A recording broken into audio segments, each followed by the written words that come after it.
Assalamualaikum warahmatullahi wabarakatuh. Cikgu sediakan video penaklukan logik untuk semua student cikgu belajar di rumah. Okey. Disebabkan kita punya latihan Google Form yang lepas, masih ada antara kamu yang tidak boleh menjawab soalan yang mudah seperti pernyataan. So, cikgu sediakan bahan inilah untuk awak. Okey, next kita masuk kepada hujah. Hujah adalah proses kita buat kesimpulan. Okay, bukan hujah yang korang berdebat tu ya. Lebih kurang lah awak kena ada hujah. Lepas tu awak pun buatlah closing, penutup kesimpulan kan. Samalah. Tapi untuk matematik kita mesti ada beberapa premis dan satu kesimpulan untuk membentuk penghujahan. Okey. Premis itu adalah pernyataan-pernyataan yang akan berikan kita maklumat. Okay, kesimpulan tu kita punya keputusan akhir lah. Okey. Kita ada dua jenis hujah. Hujah didaktif, hujah induktif. Selalunya pelajar takut tengok perkataan ni. Didaktif, induktif. Bunyi macam sama. Tapi ada beza. Dan budak selalu confuse. Sebenarnya awak cuma perlu ingat salah satu. Kalau style cikgu hanya ingat didaktif. Didaktif maksud dia yang spesifik. Khusus. Sebab cikgu ingat Sherlock Holmes. Untuk kelas cikgu dah ajar, cikgu ada sebut Sherlock Holmes. Sherlock Holmes ni dia adalah master of deduction. Dia akan deduce, dia akan bagi tahu secara spesifik. Okey, contoh dia kata mata orang tu bengkak, pipi dia sembab, semualah dia katanya kan. Itu mata berair. Oh, kerana semalam dia tidur lewat. Terus spesifik. Tak ada umum. Okey. Terus direct on point. Itulah didaktif. Itu cara cikgu. Tapi tak apa, cikgu tunjukkan juga macam mana sini ya. Tengok ya. Hujah didaktif ialah kenyataan-kenyataan yang umum membentuk kepada khusus. Okey. Kenyataan umum membentuk kepada khusus. Maksudnya kita ada premis-premis yang umum. Okey. Maklumat-maklumat yang umum akan membentuk kesimpulan yang khusus. Senang cerita kita nak membentuk kesimpulan khusus. Itulah hujah didaktif. Okey. Untuk induktif, kita adalah khusus kepada umum. Maksudnya awak akan ada premis yang khusus, spesifik. Lepas tu awak akan ada kesimpulan umum. Ini lebih kepada kita buat formula. Salah satunya adalah teorem Pythagoras lah. Kita kira-kira bagai dalam kita dapat formula A kuasa 2 tambah B kuasa 2 sama dengan C kuasa 2. Okay. A kuasa 2 tambah B kuasa 2 sama dengan C kuasa 2 itu adalah umum. Sebab yang khusus dia 3 kuasa 2 tambah 4 kuasa 2 sama dengan 5 kuasa 2. Itu contoh yang khusus. Okay. 6 kuasa 2 tambah 8 kuasa 2 sama dengan 10 kuasa 2. Okay. Itu yang khusus. Ya. So ingat, didaktif kita nak yang spesifik. Induktif kita nak yang umum. Cubalah ingat. Okay. Ini cara dia. Duk. Didaktif. Tengok ya. Didaktif. Umum. Kepada khusus. Duk. Kita ingat contoh. Induktif. Khusus. Kepada umum. Iku. Duk. Iku. Macam itulah kalau tak boleh ingat pun.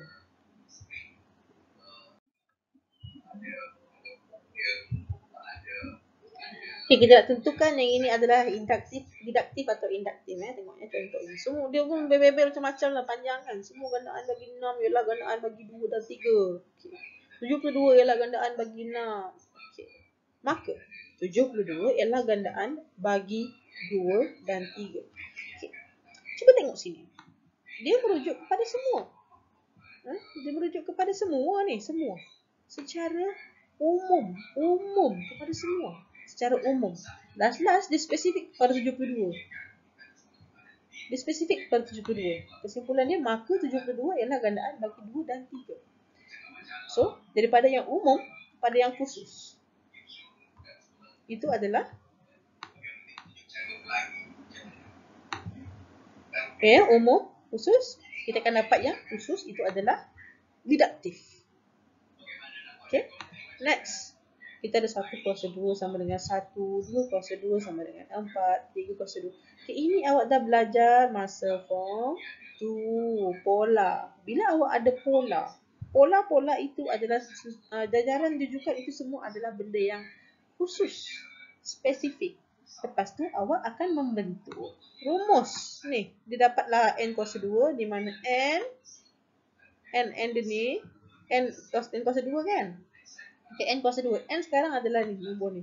Ni 1, 2, 3, 4. So, dia bagi tahu di mana n ialah 1, 2, 3, 4, dot. Okay, dia dapat rumus. Daripada sesuatu yang khusus, dia dapat benda umum. Maka itu adalah hujah induktif. Harap jelas ya. Okay, kita ada 3 bentuk hujah deduktif yang sah. Okay, bentuk yang pertama. Okay, bentuk yang pertama yang ini ni. Semua A ialah B.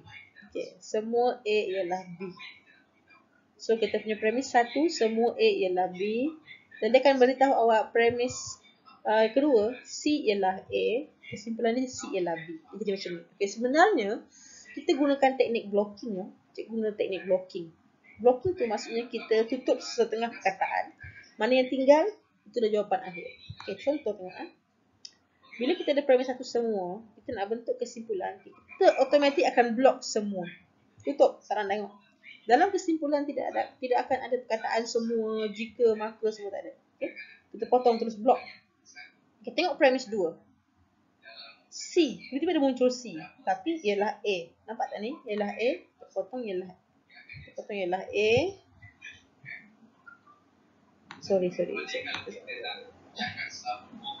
So, kita A ni kita potong, kita block, ni pun kita block. So, tinggallah C ialah dengan ialah B. Okay, nampak tak tu? Tinggallah C ialah dengan ialah B. Kita tinggal salin, kita gabungkan dia. C ialah B. Okay, nanti awak akan tengok contoh. Okay, bila kita ada bentuk kedua melibatkan jika maka. Okay, jika P maka Q. Okay, kita akan block terus jika maka ni. Lepas tu dia bagi tahu dekat awak situasi kedua. Premis kedua, P ialah benar. Dia bagi tahu dekat awak P ini benar. Okay. So kita lihat. Kita dah block P dengan jika maka. P muncul. Kita block juga P. Yang tinggal Q ialah benar. Itulah jawapan kesimpulan Q ialah benar. Okay. Okay, next. Bentuk yang ketiga. Dalam keadaan jika Q maka P. Tengok dia terbalik. Dia adalah akas. Jika Q maka P. Dan dari premis 2 dia adalah penafian. Bukan Q ialah benar. Contohnya ni ya. So automatik jika dan maka ni kita block. Okay, Q ada muncul 2 kali. Kita block. So tinggallah P. Bukan ialah benar. So kita gabungkan. Bukan P ialah benar. Macam itulah ya. Nanti kita tengok contoh ya. Okay, syarat dia semua premis mesti benar lah. Jika semua premis itu benar, maka kesimpulan itu benar lah. Hujah deduktif yang sah. Okay, jika salah satu premis itu palsu, hujah deduktif itu masih sah, tapi tidak munasabah. Okay. Tapi kalau tertutup, terlindung ya. Tapi kalau kedua-duanya palsu, hujah deduktif itu tidak sah dan tidak munasabah. Itu ada dalam buku teks tolong baca. Okey, seterusnya kita akan menentukan kesahan dengan kemunasabahan bagi hujah deduktif. Okay, kita lihat contoh yang pertama. Okey, premis 1. Semua gandaan 16 ialah nombor genap. Okey. 16 semua gandaan dia adalah nombor genap ya. So benar. Next, kita ada premis 2. 64 ialah gandaan bagi 16. 64 gandaan bagi 16 betul lah sebab 16 kita dapat 64. Okey, ini pun benar. So, kita punya kesimpulan. Bila premis kita kedua-duanya benar, kita punya kesimpulan ini akan benar. Maka, kita lihat jawapan dia. Sah dan munasabah. Okey? Sebab kedua-dua premis dia benar. Ya? Dan dia juga adalah bentuk satu. Bentuk satu bagi hujah deduktif. Ya? Okey, kita akan lihat kepada contoh yang kedua. Okay, kali ini kita perhatikan apakah bentuk hujah reduktif yang digunakan. Okey. So, kalau dia menggunakan perkataan semua di sini, itu merujuk kepada bentuk 1. Ya, bentuk 1. Ni, semua A ialah B, premis 2 C ialah A dan kesimpulan C ialah B. Okey, kita lihat premis 2. Premis pertama, semua bola keranjang berbentuk sfera. Semua bola keranjang berbentuk sfera. Semua. Okey, ialah kalau dia segi 4, kuboid tak boleh main kan? Okey, benar. Premis 2, bumi berbentuk sfera. Benar. Bumi kita bukan flat. Dan kesimpulan yang dia beri, bumi ialah bola keranjang. Okey. Mari kita semak dia punya bentuk. Adakah ia mengikut bentuk hujah deduktif yang pertama kita ni? So, kita cek. Okey. Bola keranjang adalah A. Okey. Sfera B. Okey. Bumi merujuk kepada C. So, sfera lagi sini B. So, premis 2 je kita nampak dah dia tidak ikut bentuk 1. Patutnya C ialah A. Tapi kita dapat di sini C ialah B. So, memang dia dah out. Dia tak ikut bentuk 1. Kesimpulan dia apa lagi? C ialah A. Dia terbalik. So, jawapan dia di sini tidak sah kerana tidak mematuhi bentuk hujah deduktif yang sah. Walaupun kedua-dua premis dia benar. Okey? Okey, kita lihat kepada contoh yang seterusnya. Diberi premis 1, jika W kurang daripada 19, kurang daripada 9 maka W kurang daripada 19. Premis 2, 4 kurang daripada 9 dan kesimpulan 4 kurang daripada 19. Okey, kita kena cek dia punya bentuk adalah sama dengan bentuk sah yang mana. Okey, ini sepatutnya adalah bentuk sah yang kedua. Okey, mari kita tengok ya. Okey, dalam keadaan jika P maka Q. Okey, jika P maka Q dan premis 2 P ialah benar di mana dia betul-betul sama, dia akan salin copy paste je P W kurang daripada 9, cuma dia di sini dia dah beri nilai kepada W di mana W adalah 4. Okey, P ialah benar, sama simbol lebih kurang kurang daripada 9. Next, kesimpulan dia Q pun betul, Q ialah benar, tengok sama. Tapi dalam keadaan W telah ditukar kepada 4. Jawapan dia sah dan munasabah kerana dia betul-betul mengikut bentuk yang sah. Okey. Baiklah, kita lihat kepada contoh yang seterusnya. Okey. Kita kena cek dulu bentuk dia. Okay. Kalau ikutkan dalam keadaan jika maka ini sama ada bentuk 2 atau bentuk 3 lah. Tapi kalau kita lihat kepada kesimpulan dia ni, dia tidak ada sebarang penafian, maka ini adalah bentuk 2. Ya, bentuk 2 jika P maka Q. Kita lihat yang mana PQ dia. Okey, A kurang tidak sama dengan kosong, ini adalah P. Bahagian yang ini adalah Q. Di premis 2 itu merujuk kepada P. Betul-betul sama dengan P, tidak ada penafian. P ialah benar. Okey, itu maksud dia. Dan kesimpulan dia memang sama macam di premis 1 punya ayat. So, itu merujuk kepada Q ialah benar. Okey. Sah tetapi tidak munasabah. Kenapa? Kerana premis 1 dan kesimpulan tidak benar. Kenapa tidak benar? Okey. Apa yang menentukan ungkapan itu ungkapan kuadratik? Ya. Dia bukanlah nilai A tetapi kuasa kepada X. Maksudnya kita nak N itu. Dalam keadaan A ni walaupun dia bukan kosong, kalau X itu kuasa 1, itu bukanlah ungkapan kuadratik. Itu adalah ungkapan linear. Kalau kuasa 3, ungkapan kubik. Maka N yang menentukan dia adalah kuadratik ataupun bukan. Bukannya ditentukan oleh nilai A. A ini hanya menentukan bentuk dia senyum atau asam. Itu sahaja. So, dia memang sah tetapi tidak munasabah. Sebab premis 1 dah memang tak benar. Okey? Dan kesimpulan memang tidak benar. Ini dalam keadaan di mana kita lihat contoh yang sah tetapi tidak munasabah. Okey? Okey. Pada slide yang sebelum ini, kita telah menentukan kesahan dengan kemunasabahan hujah deduktif. Okey? Tetapi kamu masih belum mampu untuk membentuk hujah deduktif yang sah. So, kali ini cikgu akan tunjukkan cara berdasarkan contoh. Okey? Kita lihat contoh yang pertama. Kita ada teknik untuk menjawab soalan macam ni. Kita panggil teknik blocking. Sebab kita akan block ayat-ayat yang ataupun perkataan atau nombor-nombor yang dah muncul 2 kali, kita akan block. Okey? Itu namanya teknik blocking ataupun ada perkataan yang tak diperlukan, kita block. Okay. Contoh 1, lihat premis 1, premis 2. Awak punya syllabus dia cover sekurang-kurangnya 2 premis. Banyak pun 3 lah. Tapi selalu soalan kita 2 premis dan 1 kesimpulan. Okey, tengok premis 1. Semua nombor bulat ialah nombor nyata. Premis 2, 38 ialah nombor bulat. Okey, ini adalah hujah didaktif yang sah dalam bentuk 1. Okay, sebab ada perkataan semua. Okey, so kita kena lihat apa yang berulang maksud cikgu teknik blocking. Kita lihat semua. Dalam kita punya kesimpulan, kita tidak akan letak perkataan semua dah. Semua, sebilangan, pengkuantitian tidak akan wujud dalam kesimpulan. Okey, kita block. Kita tak tulis dalam kesimpulan. Okay. Tutup. Next, apa yang wujud 2 kali di sini adalah perkataan nombor bulat. Block juga. Tak nak. Dia tak nak nombor bulat ni. Maksudnya nombor bulat yang tidak akan muncul dalam kesimpulan, tak payah tulis. So, apa yang tinggal? Dekat premis 1 tinggal ialah nombor nyata. Dekat premis 2 tinggal 38 ialah. So, kita gabungkan ayat 38 ialah nombor nyata. Percaya tak? Jom tengok. Tada! Okey, kesimpulan dia 38 ialah nombor nyata. Kalau kita jawab dengan betul soalan ni, 1 markah. Sebab dia sangat senang. Okey. Mari kita lihat contoh yang kedua. Kali ni kita masih guna teknik blocking yang sama. Kita block. Cuma sedikit mencabar di sini sebab kita lihat soalan ni. Okey, contoh ya. Premis 1. Jika AX kuasa 2 tambah BX tambah C sama dengan kosong. Okey, ni kuadratik lah, bentuk umum kuadratik ya. Mempunyai punca nyata. Maka B kuasa 2 tolak 4 AC sama atau lebih besar daripada kosong.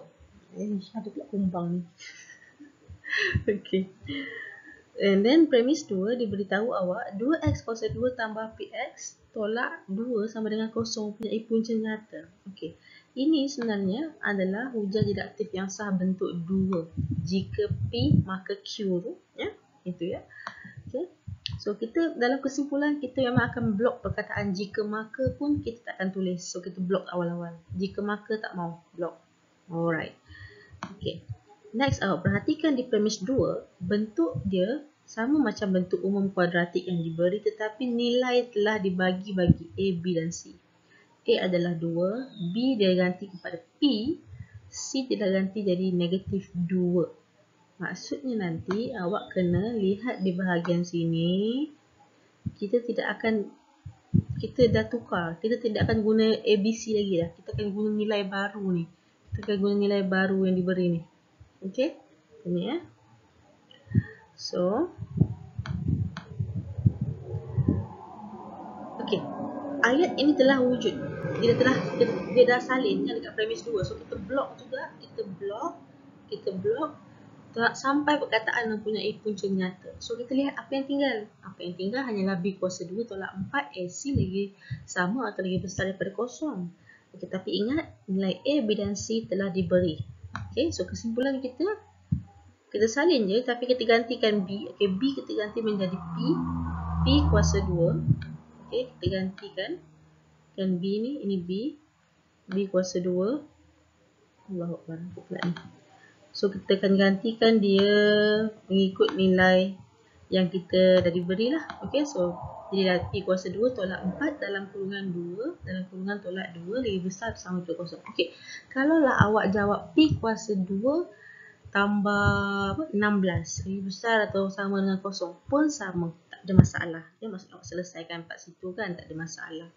Tapi kalau sebolehnya kita ikutlah, jangan selesaikan, kita copy je, copy paste. Copy paste cuma kita gantikan nilai tu. Okey. Contoh yang ketiga, okey, kali ini melibatkan garis lurus. Ya, masih juga kita akan apply teknik blocking. Okey, so kita dapat kenal pasti ini adalah bentuk yang ketiga. Ya, sebabnya ada penafian ya. Kalau kita perasan sini, M sama dengan kosong pada premis pertama, tengok ya. Jika garis lurus Y sama dengan MX tambah C selari dengan faksi X, maka M sama dengan kosong, premis pertama. Tapi premis kedua dia menafikan M tidak sama dengan kosong. Okey, itu adalah bentuk ketiga, ada penafian. Okey, sama dengan yang sebelum ini, jika maka kita tidak akan tulis dalam kesimpulan, kita block. Okey, next kita cari apa yang muncul sama. lebih kurang sama. Okey, ni penafian ya, M tidak sama dengan kosong. Tadi saya cakap. Okey. Bentuk ini sama. Kita blok. Cuma kali ini ingat dia ada penafian. Maksudnya kita akan menafikan juga ayat yang tertinggal ni. Okey, so kita hanya ada perkataan garis lurus. Kita tinggal perkataan ni, garis lurus Y sama dengan MX tambah C selari dengan paksi X. Okey, disebabkan premis dulu kita menafikan, kesimpulan kita hendaklah kita menafikan juga. So jawapan dia garis lurus Y sama dengan MX tambah C tidak selari dengan paksi X. Okey, ini adalah bahagian penafian dia. Okey, dapatlah satu markah ya. Okay, ini bentuk hujah induktif. Okay, induktif iku benda khusus ke umum. Okay, kita ada situasi kesimpulan kita benar atau palsu. Kalau induktif, bila kesimpulan itu benar, maka ia kuat. Okay, maka ia kuat. Kuat ni. Maksudnya kita punya hujah itu kuat. Kalau kesimpulan itu lemah, maksudnya kita punya kesimpulan itu palsu lah, lemah. Okay. Bila lemah, otomatik tidak yakin. Okay, so hujah lemah dan tidak yakin. Tapi bila kita hujah itu kuat, kita ada dua possibility lah, sama ada yakin atau tidak yakin. Tengok kepada premis. Kalau semua premis itu benar, otomatik dia adalah kesimpulan yang kuat dan yakin. Tapi kalau semua premis itu palsu, dia adalah kuat tetapi tidak yakin. Okay. Jaranglah kalau ditanya, kemungkinan objektif lah. Ini awak kena buat pembacaan yang lebih lagi. Latihan banyak di dalam buku modul. So boleh try jawab soalan dalam buku modul atau buku teks. Try buku teks. Okay, mari kita tentukan kuat atau lemah hujah kita ni, atau yakin dan tidak meyakinkan. Okay. Kita punya hujah induktif. Okay. So, untuk contoh yang pertama, kita ada 3 premis, 1 kesimpulan. Dia beritahu meja diperbuat daripada kayu, kerusi diperbuat daripada kayu, almari diperbuat daripada kayu. Lepas tu kesimpulan dia, kesemualah perabot tu diperbuat daripada kayu. Okey. Tidak semestinya benar premis 1, 2, 3 ni. Sebab kita punya meja, kerusi, almari bukan semua buat daripada kayu. Ada yang fiber, ada yang plastik, kan?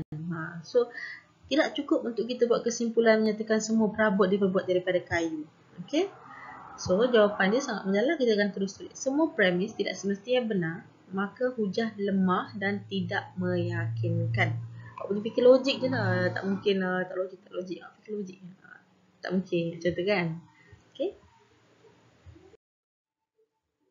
Contoh yang seterusnya melibatkan indeks. Okey, kita boleh cek premis 1. Premis 1 ini benar, ya. Sebab 5 darab 2 dapat 10 lah. Premis 2 pun benar. 8 darab 2 dapat 16. So, kesimpulan dia pun benar. Okey, kita cek ke jawapan dia. Kesemua premis benar, hujah kuat dan meyakinkan. Baiklah, kita lihat contoh yang ketiga. Diberi 2 premis 1 kesimpulan. Okay, premis pertama 2 kuasa 3 boleh dibagi tepat dengan 4. Okay, kita cek. 8 bagi 4 memang 2. Benar. Premis kedua pun benar. Ya. 2 kuasa 5 adalah 32. Bahagi tepat dengan 4, kita dapat 8. Dan kesimpulan dia kata 2 kuasa M boleh dibagi tepat dengan 4. Betul ke? Kalau 2 kuasa kosong. Okay, so jawapan dia, kedua-dua premis benar. Okay, tetapi hujah lemah. Ya, hujah lemah dan tidak meyakinkan kerana kesimpulan mungkin palsu, di mana jika kes N sama dengan kosong, okay, 2 kuasa kosong adalah 1 dan 1 tidak boleh dibagi tepat dengan 4. Okay, sebab dia mungkin, kenapa dia kata mungkin palsu? Dia tak bagi julat, melainkan dia bagi julat N itu lebih tidak boleh sama dengan kosong. Macam tu boleh lah. Okay, macam tak ada masalah. Ataupun bukan nak N kena lebih besar daripada 1. Kalau gitu jalan. Lebih besar sama dengan 1. Itu okey. Sebab tu dia kata mungkin palsu. Ya. Contoh yang seterusnya, yang keempat, kita lihat ada 3 premis 1 kesimpulan. Okey. Mari kita lihat 2 darab 5 sama dengan 10. Okey, betul. 4 darab 5, 20. Betul. 6 darab 5, 30. Okey. Hasil darab gandaan 2. Gandaan 2 tu merujuk kepada 2, 4, 6 lah. Maksudnya 8, 10 dan seterusnya. Hasil darab gandaan 2 dan 5 berakhir dengan digit kosong. Memang betul. Okey. So, kesemua premis benar. Hujah kuat dan meyakinkan. Kita lihat contoh yang kelima. Okey. 24 ialah gandaan 6. Benar. 36 ialah gandaan 6, benar. 40 ialah gandaan 6, yang ini palsu. Okey, so salah satu premis ini palsu. Kesimpulan semua gandaan 6 ialah nombor genap. Gandaan 6 semua memang nombor genap, tapi disebabkan premis ada satu palsu. Okey, so kita punya jawapan hujah kuat tetapi tidak meyakinkan. Okey, kerana salah satu premis adalah palsu. So untuk hujah induktif ni satu je premis dia palsu, kita boleh kata tak meyakinkan. Okey. Dia kenapa dia kuat? Sebab kesimpulan dia betul. Kesimpulan dia benar. So, kita kata dia hujah tu kuat. Tapi dia tak meyakinkan sebab salah satu premis tadi tu ya. Itu sahaja. Seterusnya. Ini penting. Ini penting sebab soalan kita, kebanyakan soalan penakulan dalam exam yang part terakhir, dia akan minta kita membentuk hujah induktif. Okey. So, ada kaedah dia. Kita kena teliti dulu soalan tu. Bentuk soalan, adakah diberikan awak pola ke, rujukan kan? Awak perhatikan ciri yang sepunya. Okey. Lepas tu kita akan buat kesimpulan umum. Sangat mudah. Kita lihat contoh selepas ni. Okey. Mari lihat contoh yang pertama. Okey, jangan takut, relax je, tengok ya. Okey. Diberi pola 1/1, 1/2, 1/3, 1/4 dan dot dot dot. Apa maksud dot dot dot ni? Okey. Okay, dot dot dot ni maksud dia dan seterusnya mengikut pola yang sama lah. So kita boleh agak lepas ni akan ada 1/5, 1/6, 1/7 ikut urutan dia lah. Okay. So dan diberitahu 1/1 ni kita akan dapat sama daripada 1 kuasa negatif 1. Okay, kita buat naik ke atas nombor tu, dia semua kuasa 1, tapi kita buat dia naik ke atas jadi negatif 1. Daripada penyebut naik pengangka jadi negatif kuasa dia tu. Okey, next kita ada 1/2, kita buat naik atas. Jadi 2 kuasa negatif 1. Okey, 2 buat naik atas kan. Patutnya dia 1/2 kuasa 1. Kita buat naik atas kan. Dia negatif lah. Sama juga yang bawah 3 kuasa negatif 1. Lepas tu 4 dia 4 kuasa negatif 1. Okey, tadi cikgu pesan kita perhatikan ciri sepunya. Okey, tapi sebelum kita perhatikan ciri sepunya, ada bahagian yang kita kena tutup. Dia tidak penting dan akan mengelirukan awak. Okay, kita tutup bahagian kiri ni sehingga simbol sama dengan. Tutup habis. Tak mau. Kita tak akan tulis dia dalam kita punya jawapan. Tutup. Dan next kita cari apakah ciri sepunya. Tengok 1, 2, 3, 4. Okay. So nombor ini ikut urutan. Kita akan gantikan dengan N. Kita gantikan dia dengan huruf N. Lepas tu kita akan ciri sepunya lah, di mana N ini semuanya kuasa negatif 1. So, kita punya kesimpulan jawapan kita senang sahaja. N kuasa negatif 1, di mana N sama dengan, kita salin balik nombor yang kita bulatkan ni, ikut urutan ni, 1, 2, 3, 4. Ambil semua nombor yang diberi, koma, triple dot. Triple dot ni kena tulis. Okay, kalau tak tulis triple dot, maksudnya awak tak patuhi soalan ni, sebab soalan ni bagi tahu pola ini berterusan. Tengok ni, ada triple dot kat sini. So kita kena still ikut triple dot tadi. Okey. Kenapa pentingnya di sini? Sebab sayang 2 markah. Mana 2 markah tu datang? Tengok. 1 markah dia tulis N kuasa negatif 1. 1 markah lagi tulis N sama dengan 1, 2, 3, 4 dot dot dot. So ada 2 markah. Okey. Okey, kita lihat pola yang seterusnya diberi 0.5, 0.25, 0.125, 0.0625 dan seterusnya. Okey. So, kita lihat dia beri macam dia buat semula dalam keadaan sama dengan okey. So, kita nak cari ciri sepunya, tapi kita kena block dulu bahagian ni. Kita block. Kita tak nak pula. Okey. Tengok 1, 2, 3, 4. Kita ada urutan nombor. Okey.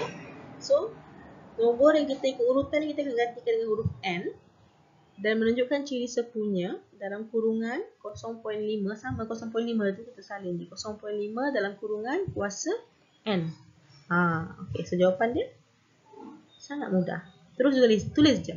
0.5 kuasa N di mana N adalah 1, 2, 3, 4. Okey, jangan tulis stop sampai 3. Stop sampai 3 sayanglah salah. Okey, awak kena tulis sampai 4 dan triple dot. Okey, 2 markah, 1 markah di sini, 1 markah lagi di sini. Okey. Okey, kita akan bentuk hujah induktif yang ketiga. Diberi pola 1, 3, 5, 7. Dia terhasil dengan cara yang diberi ni lah. Okey, kita blok bahagian 1, 3, 5, 7 yang diberi tu. Kita blok sampailah simbol sama dengan. Tak nak tengok kan? Okey, sekejap. Okey, next. Kita lihat nombor ni. 0, 1, 2, 3. Okey, dia ada pola di situ kan. Dia menaik, meningkat. Tapi 2 dengan tambah 1 tu biarkan. Dia sama. Tak ada masalah. Tu ciri sepunya dia. Okey, so nombor mengikut urutan digantikan dengan huruf N. Macam tadi lah. Macam contoh 2 contoh sebelumnya. So, menunjukkan ciri sepunya 2 N tambah 1. Okey, kalau awak jawab 2 kurungan N tambah 1 pun boleh. Tak ada masalah. Okey, so penyelesaian dia di sini. Okey, di mana N dengan 0, 1, 2, 3. Okey. Kita ambil 0, 1, 2, 3 ni. Dan triple dot. 2 markah juga sini dan sini. Okey. Kita lihat contoh pola yang seterusnya. Okey, kita blok juga bahagian belah kiri ni. 0, 9, 24, 45. Okey, kita lihat 1, 2, 3, 4. Okey, kita gantikan nombor ni dengan huruf N ya. So, nombor ikut urutan digantikan dengan N. So, dia akan menunjukkan ciri sepunya 3N. Kuasa 2 tolak 3. So, jawapan tulis macam itulah. Di mana N, 1, 2, 3, 4. Kita salin balik nombor yang kita gariskan tadi. Okay. Dan juga triple dot jangan lupa. So, kita dapat 2 markah. 1 markah di sini, 1 markah di sini. Alhamdulillah, selesai bab 3. Kering dah tekak ni time puasa. Okey, so cikgu harap awak dah faham dengan pembelajaran bab 3. Tidak ada lagi sebarang komplain-komplain ke sedih-sedih ke PM cikgu ya. So cikgu harap awak boleh jawab semua soalan yang diberi melibatkan penakalan logik. InsyaAllah akan masuk dalam PPT. Bye, Assalamualaikum.